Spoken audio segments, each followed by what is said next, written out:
fine with not being okay with everything. I'm fine with like agreeing to disagree or walking away with him thinking, you know, that he's right and above all. But on here, we're supposed to discuss things further, and we do good on our own, but I don't want outside things to affect our relationship. Wait, so one question, bringing it back to the whole like approaching thing, right? So you said that you don't like it when men approach you when you're out partying or whatever. Just the other girls very, here. Very nagging and annoying. Other girls here at the table, like if you're at the bar, let's assume you're single, you're at the bar, like do you generally dislike it when men approach you in these environments? Just here, we'll go around the table really quick answer. I don't drink, I smoke weed. Okay. Can you repeat the question? Do you like when men approach you? Question I yeah, of just course. asked. Yeah, of course. Okay. No. Yes. Yes. So you like it or you like it when men approach you? Or you dislike it when men approach you? I like it. You like it, okay. You like I it? like it. If it's in a tasteful manner, yeah. Sure. Billy? I mean, I never put myself in a situation when I never put myself in a situation when I was single to have a guy approach me in a bar or a club because I just didn't go to them. Sure. So I would get approached at a grocery store, and if it was done in the right way, then that's fine with me. Okay. So some different answers there. I feel like a lot of women, though, who might complain about all these men, it's so annoying, they approach me. I think it's the surroundings. You're going to find... Well, this is in response to everybody, but not just you, but go ahead.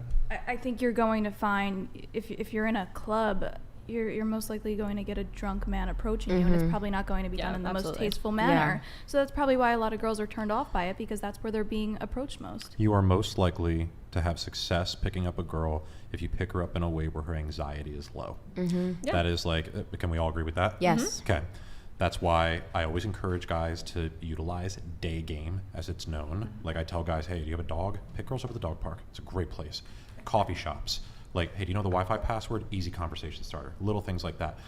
But I want to just bring this back a little bit to what you were saying, because you're like, when you go out, you don't like when guys approach you. And then I asked you, how do you want guys to approach you?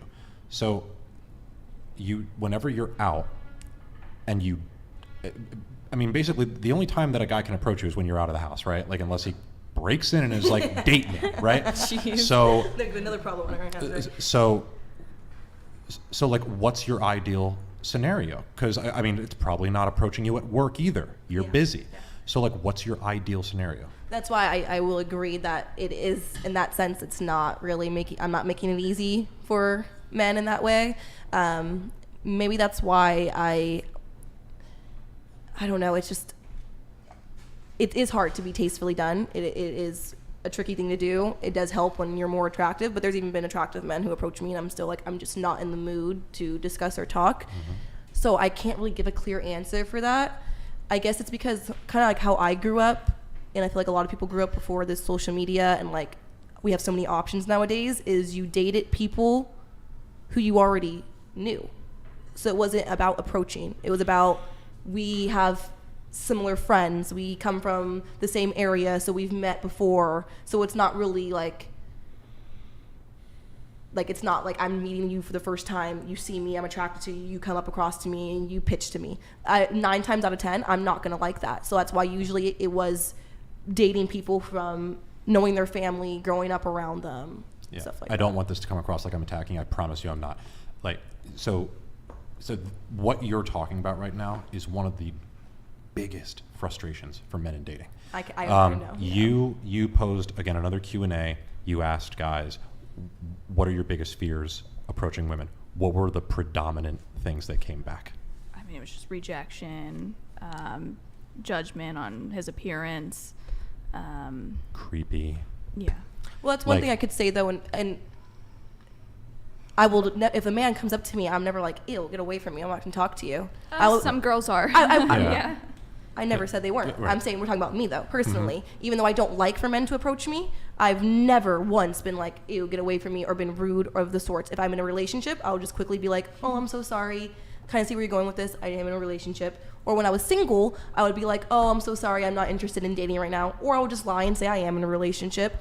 Make it really sweet, short, nothing. I would never somebody. attack them. No, that's two different things. So you're saying that it's like nagging, it's annoying. Would you also agree though that it's necessary? I do see how they have to. Yeah, they have to shoot their Right. shot. They have to get out there in some form. So I'm not saying. That's why I have not said, don't do it. I haven't advocated for men to not approach women. Yeah. I'm just saying personally, I don't like it. Because right now they're hearing you and look, by all, But I know, they're hearing me. But every single, I think only Maddie was the only one who said that I they will don't say, like I it. feel like- they all said they like it. Right. Like It's a setting personal matters. problem. Say like you're in a club, like Billy said, like mostly it's gonna be drunk men that are approaching you. I don't necessarily like being in like, okay, well I'm like 18, but like if I were in a bar or club. Mr. Casey donated $100.69. Kiko, it concerns me that you wouldn't want to invite your BF on the pod. Sounds like that you are scared that what you're saying is not well thought out and your BF wouldn't want to ruin his reputation for agreeing with delusion. I mean, regardless if he's on here or not, we're still dating. So like that negates the whole thing. He watches the episodes. We still discuss it. That's not what I'm concerned about. I know we can have logical debates and discussions where we disagree, just us two. I don't want to bring us on this podcast where there's 10 other people sitting here in a whole panel in TTS where they could start saying things and emotions can start rising where we could start feeling a type of way that we aren't necessarily causing each other, but outside factors. Like, I feel like that's a very... You just don't think this environment is healthy for the relationship. Yeah, maybe when we're longer in, but we're only 7 months in. We already have a lot of healthy debates as it is. I don't think you want to throw in too much controversy into a relationship this early on. Brian, can I ask you a question? Sure. You know how you said that like you wouldn't date a girl that goes out to clubs or bars or anything like that? Yeah. Like what about if she lives in like a metropolitan like city area where like everything's a bar and she just like eats out by herself and like that's a bar setting? Do you know what I mean? Like I feel like context matters. If you're going out to a nightclub in like the middle America, that is like making an effort to like go out, be seen, be noticed. But if you're in like New York, the bar is right next to your apartment. You're gonna go there for food. You're gonna go there for like a drink, maybe by yourself. You're not necessarily putting yourself out there. It just has to do with the fact that you live in a metropolitan area. So like, I've never been to like a stereotypical like nightclub with like sparklers and all of that shit. I don't know. Mm-hmm. But like some people would consider a club like a bar that plays music and has like a small room for dancing that fits like 25 people. So like where do you draw the line on that? There's no such thing as restaurants. No, but like most of the restaurants in Yeah, New York but you're City saying, are bar. oh, if you're in New York, you're in a metropolitan city, you have to go to a bar. Well, yeah, because most I've bars been in to New York. There